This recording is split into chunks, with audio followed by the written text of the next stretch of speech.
All right. Well, we're back here in the Fall Creek Nursery Room, and we're going to get started with a remote presentation from Jeffrey Brecht from the University of from the University of Florida, all the way across the country. He's going to talk about post-harvest handling impacts on fruit quality. Take it away, Jeff. Thank you very much. Good afternoon to everyone. So I'm a post-harvest physiologist at the University of Florida, and strawberry is a crop that I've been working with for a long time, looking at the effects of harvesting, cooling, transportation, other handling practices on the quality of the fruit. Okay. So I'm going to start off just with a little bit of general information to sort of set the stage that what we're trying to do with post-harvest handling of strawberry or any fruit is maintain the quality so that the product is going to meet the expectation of consumers. And it's quite well known that people tend to choose fresh fruits and vegetables based on their appearance, as well as packaging and price contributions to that.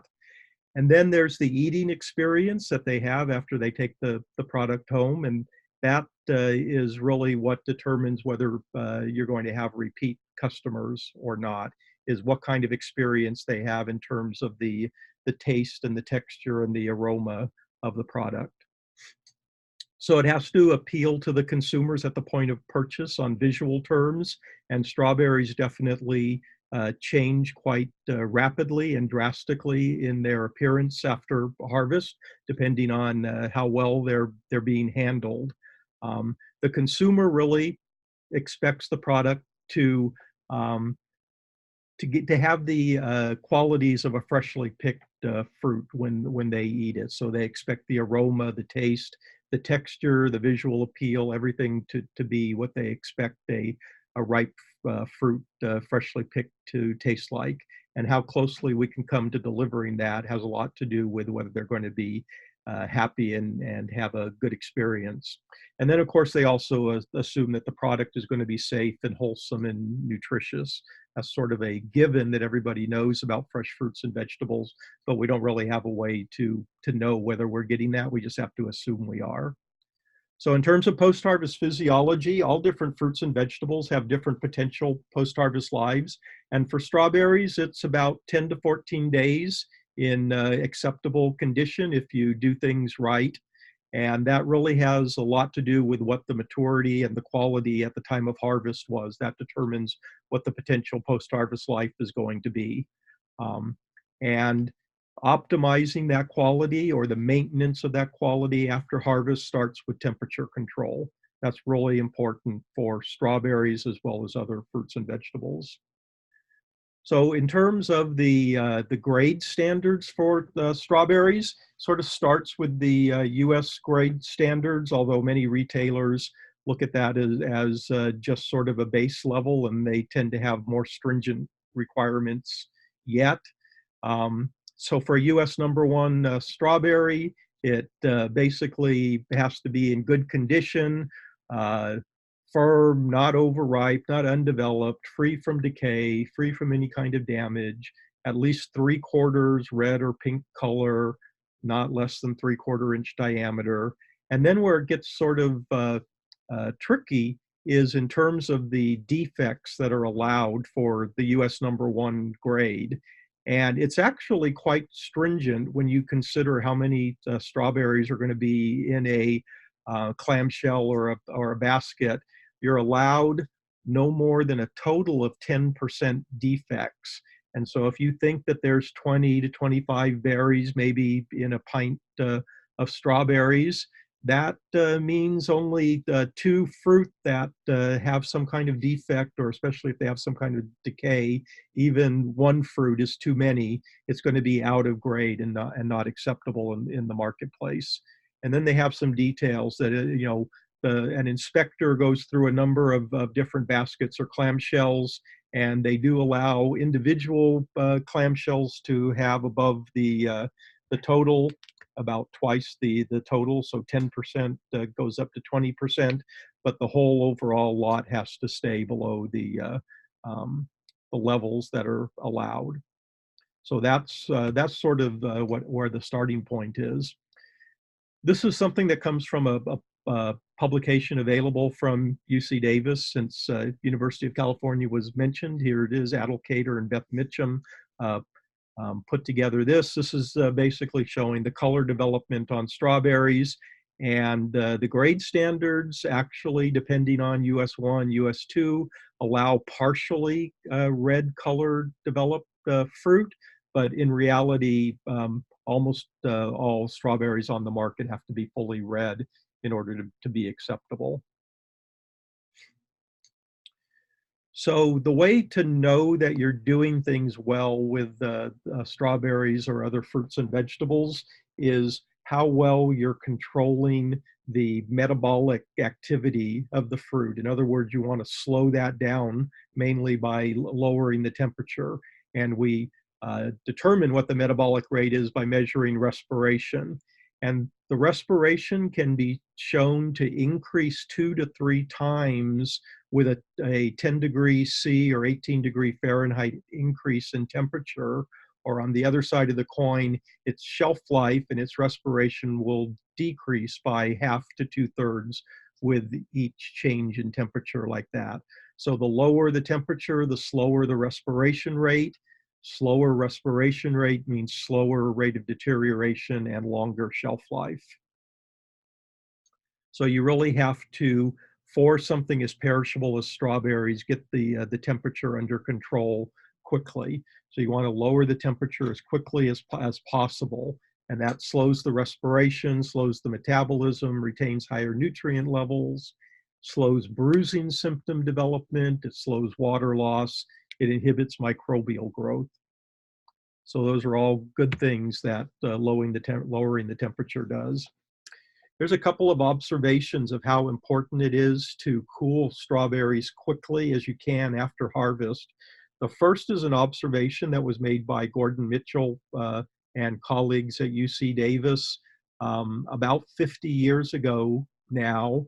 They were able to demonstrate that delaying the cooling of strawberries in the field for as little as 2 hours at 86 degrees ambient temperature was enough to cause measurable increases in bruising symptoms and decay later on during the handling.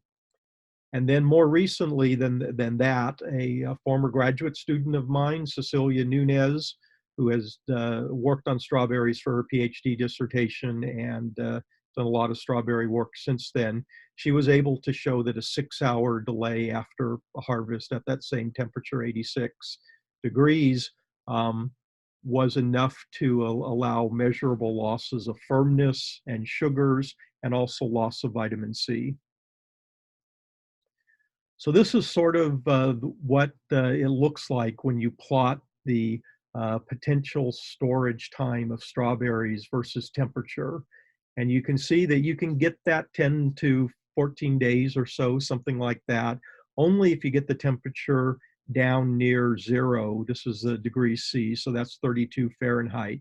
And as the temperature is higher and higher, the potential shelf life just decreases very quickly. So that if you just get down into that 16 to 20 range, which is about 60 to 68 Fahrenheit, you're looking at maybe only a day of shelf life without enough visible changes to the fruit that it's going to be hard to sell them, or consumers are not going to be happy with those fruit.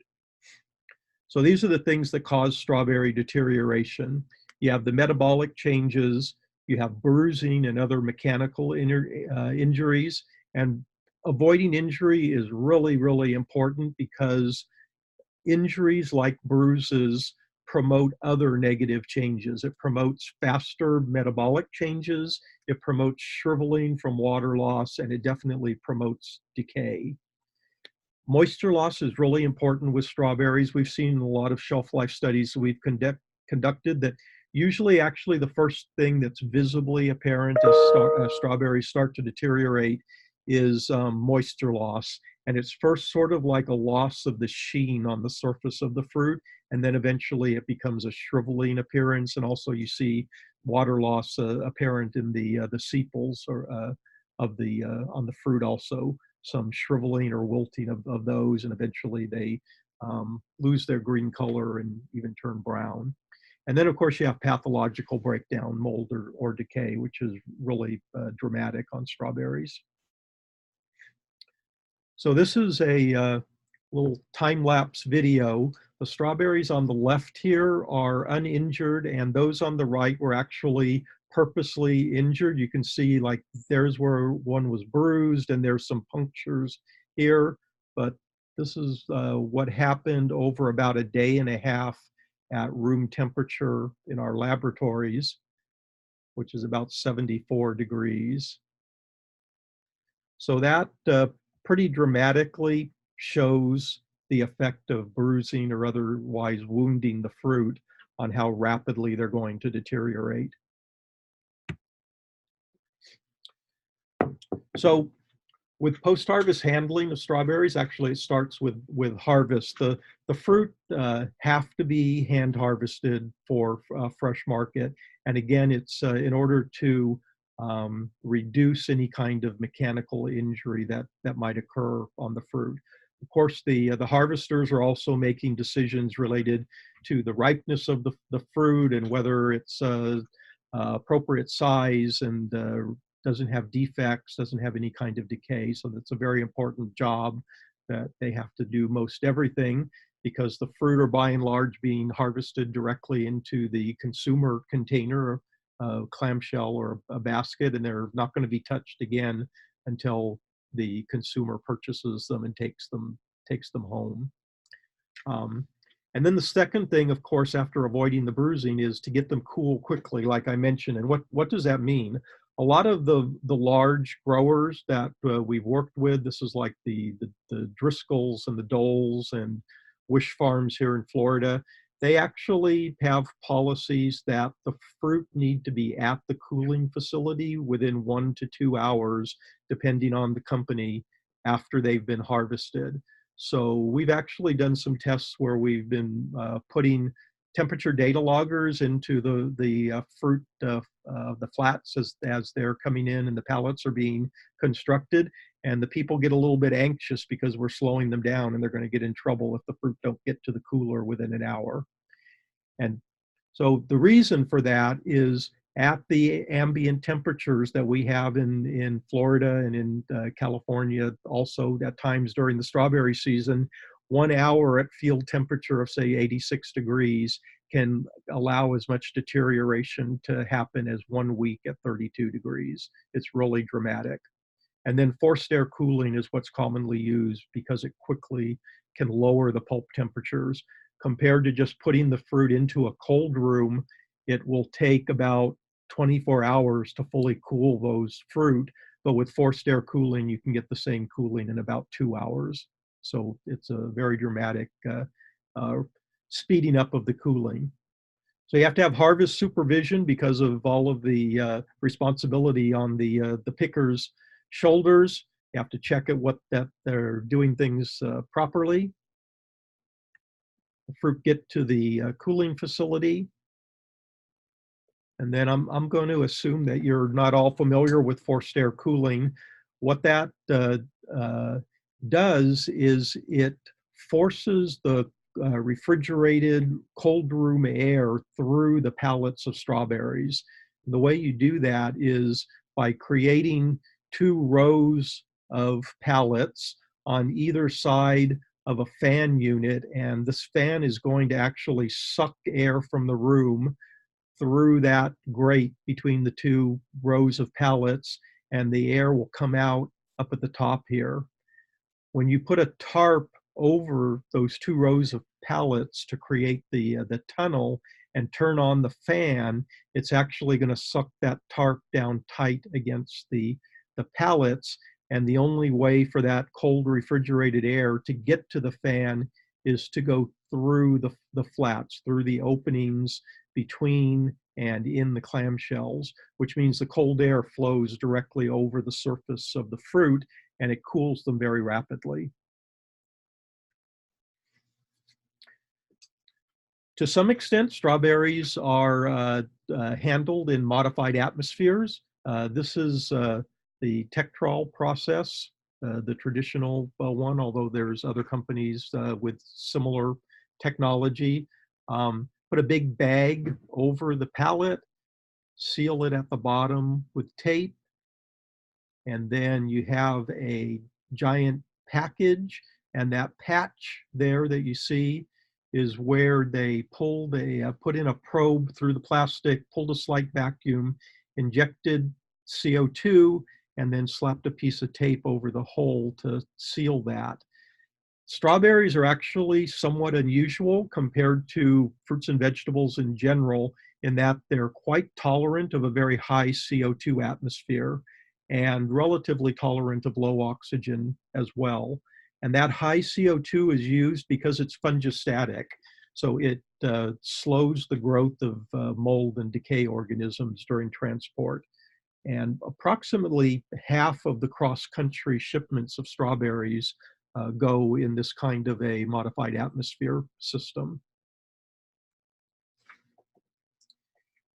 In a lot of the work that we've done, we're doing evaluations of the strawberries from the time of harvest through the cooling and the transportation period, and all the way to the distribution centers, to the grocery stores, and simulating to the home. And so this is a grading sheet that we've developed.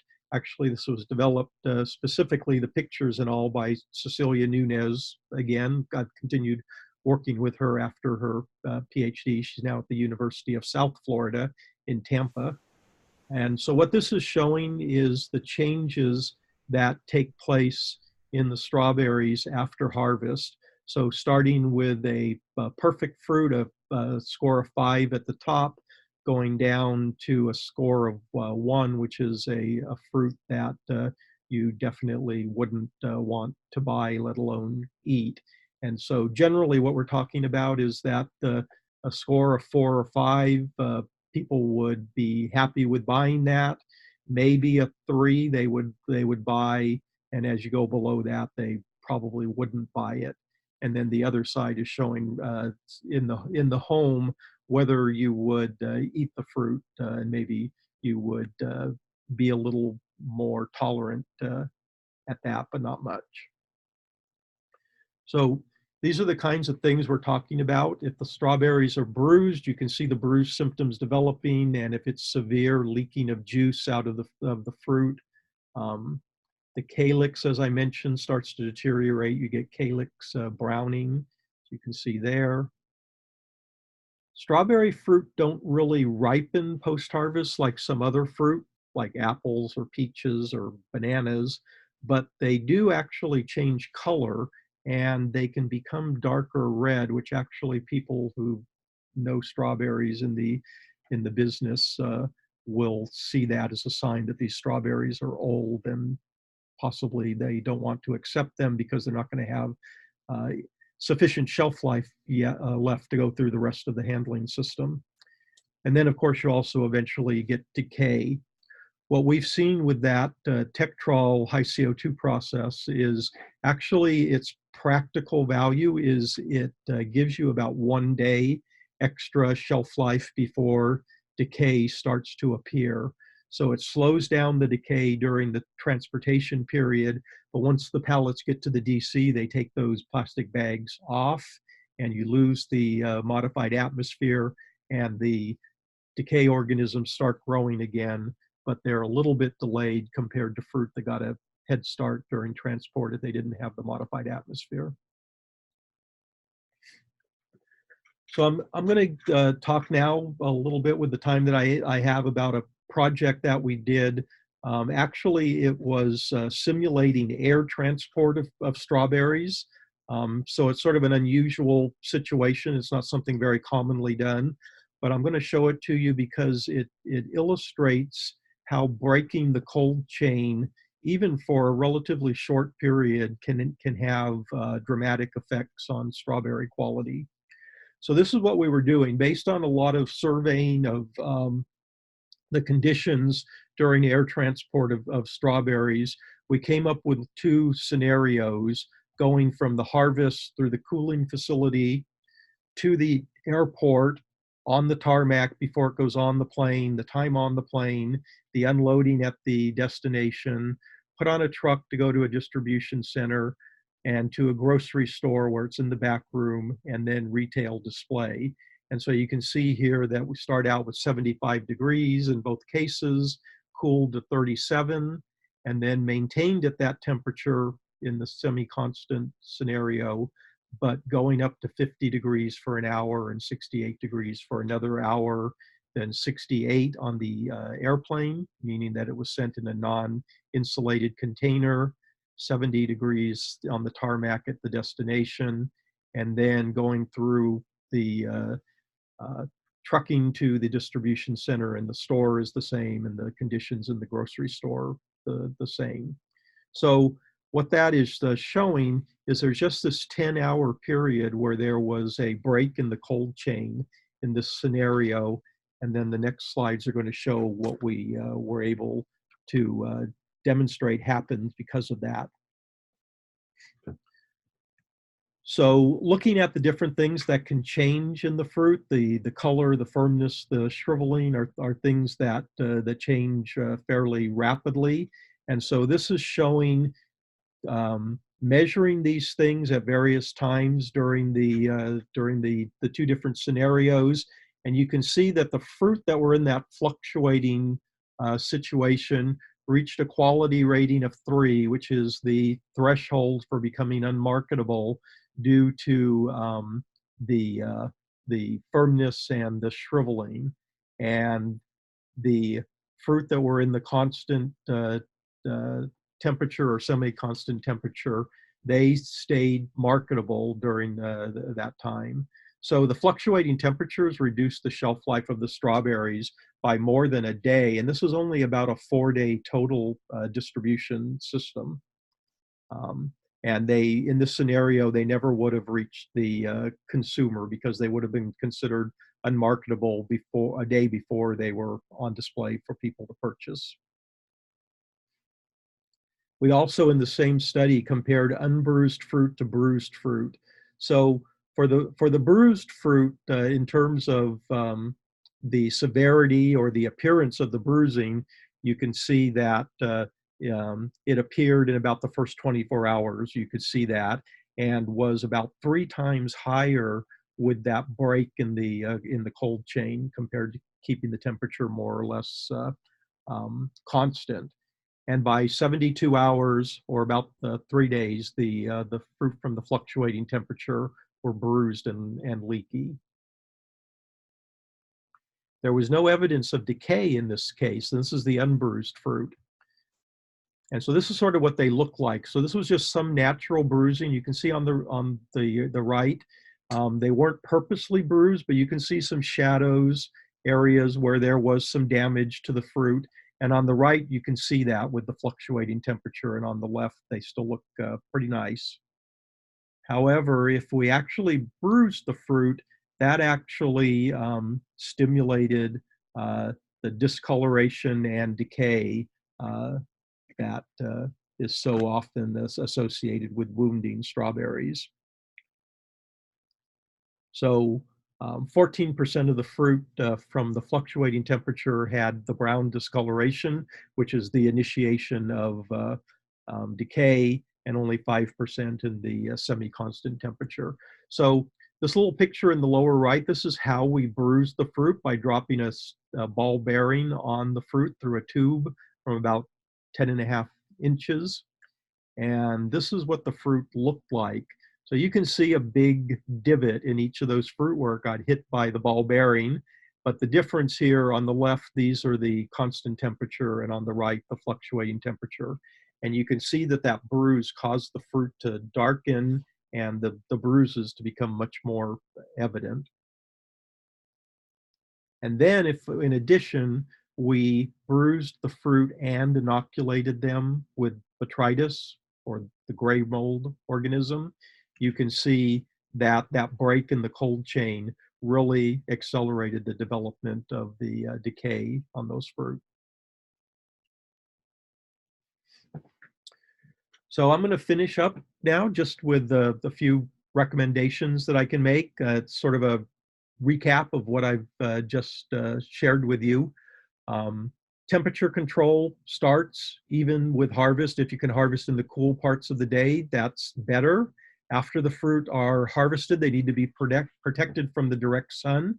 You know, the temperature that they're harvested at is bad enough for them, but putting them in direct sunlight is going to warm them up even above the ambient air temperature. You have to really do everything possible to avoid physical injuries for the reasons that I hope I've illustrated well enough for you. Handle the fruit rapidly, cool them quickly, transport and market promptly. Avoid water loss. One of the things we found in some other work we've done related to direct sale of fruits and vegetables is grocery bags, the type that you get off the hanger in the grocery department. They actually work very well for a way to post-harvest package fruit on a small scale. Those bags are designed to reduce water loss primarily, and they're actually somewhat permeable to oxygen and CO2, so you don't really get much of a modified atmosphere, but they do reduce water loss, and that's important for strawberries.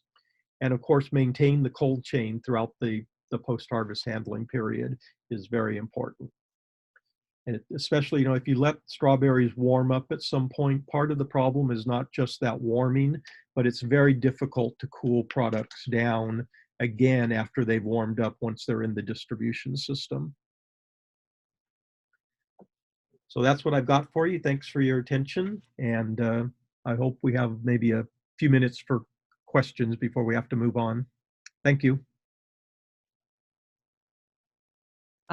Okay, yeah, we do definitely have a couple minutes for questions because we had a little bit of a traffic issue for our next speaker. So he should be here soon, but does anyone have any questions for Jeff? It's going to be a little bit, we just need to be careful with our audio. So awesome. We got one question coming, Jeff. Yes, so your cooling chamber, do you control the humidity in there, or what do you like the humidity to be in that cooling chamber? The forced air cooling is done in the same cold space that's used for storing the strawberries. So it's the same as for storage. It's what you want is about 85 to 95% humidity. You don't want it to be saturated because the temperature fluctuates and you can get condensation, which is very bad for the strawberries to have water condensing on them. But you want it to be high enough that you're minimizing water loss. An interesting thing is people will tend to think logically that forced air cooling must accelerate water loss, but actually it reduces water loss because as the fruit cool, you reduce the water loss potential of the fruit by getting them closer to the air temperature. So actually, the fruit will lose less water in forced air cooling than in room cooling, where the fruit temperature and the air temperature are separated for a longer period, by more for a longer period. Great, thanks, Jeff. Anybody else have any questions for Jeff while we have him here? It's a great opportunity. We're a little tired over here, Jeff. You know, well, in that case, thank you so much for taking the time, Jeff. It's been great to have this information. It's a real help. Thanks so much. You're welcome.